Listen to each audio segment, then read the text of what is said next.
لبيك اللهم لبيك لبيك لا شريك لك لبيك۔ سوالات کے جوابات دیجیے۔ سوال 1، قرآن پاک کی سب سے چھوٹی سورت کا نام کیا ہے؟ سوال 2، ترتیب وار 5 نمازوں کے نام بتائیے۔ سوال 3، قربانی کس مہینے میں کی جاتی ہے؟ سوال 4، کوثر کسے کہتے ہیں؟ سوال 5، کوثر کی تعریف بیان کیجیے۔ جواب جاننے کے لیے پوری ویڈیو دیکھیں۔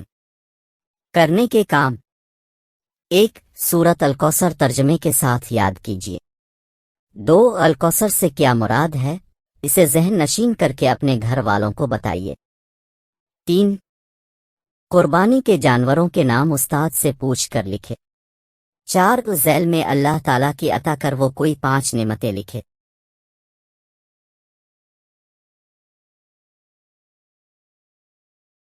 تعارف: سورت الکوثر قرآن پاک کی سب سے چھوٹی سورت ہے، اس میں صرف 3 آیتیں ہیں۔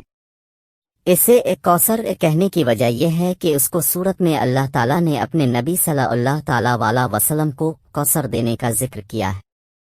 نبی اکرم صلی اللہ تعالیٰ علیہ وآلہ وسلم نے فرمایا، کوثر ایک نہر ہے جس کا میرے رب نے مجھ سے وعدہ کیا ہے، قیامت کے دن میری امت اس پر آئے گی، اس کے برتن ستاروں کے عدد کے برابر ہیں۔ اللہ کے رسول صلی اللہ علیہ وسلم فرماتے ہیں، کوثر جنت میں نہر ہے، اس کے دونوں کنارے سونے کے ہیں، اس میں موتی اور یاقوت جاری ہیں، اس کی مٹی مشک سے زیادہ خوشبودار ہے، اس کا پانی شہد سے زیادہ میٹھا اور برف سے زیادہ سفید ہے۔ شان نزول: جب رسول اللہ علیہ وسلم کے بیٹوں کا چھوٹی عمر میں انتقال ہوا تو مکے کے کافروں نے اس پر بہت خوشیاں منائیں۔ ایک کافر جس کا نام آس بن وائل تھا، اس نے کہا، محمد کی نسل تو ختم ہو گئی ہے، اب ان کا نام بھی باقی نہیں رہے گا۔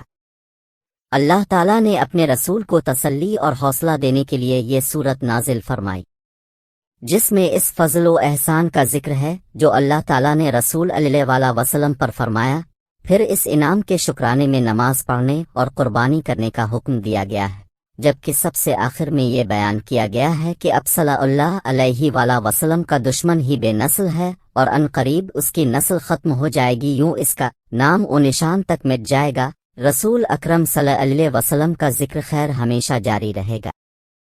اعوذ باللہ من الشیطان الرجیم، بسم اللہ الرحمن الرحیم، انا اعطیناک الکوثر، اے محبوب بے شک ہم نے تمہیں بے شمار خوبیاں عطا فرمائیں، فصل لربک وانحر، تو تم اپنے رب کے لیے نماز پڑھو اور قربانی کرو، ان شانئک هو الابتر، بے شک جو تمہارا دشمن ہے وہی ہر خیر سے محروم ہے۔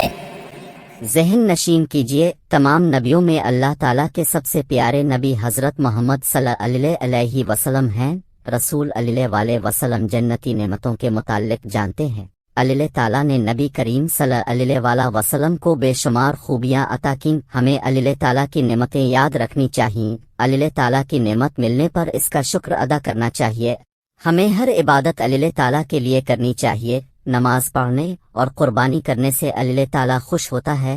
اللہ تعالیٰ کے نیک بندوں کے دشمن دنیا و آخرت دونوں میں ذلیل اور رسوا ہوتے ہیں، اللہ تعالیٰ کے نیک بندوں کے دوست دنیا و آخرت میں کامیاب ہوتے ہیں، نیک کام کرنے میں مشکلات بھی آتی ہیں۔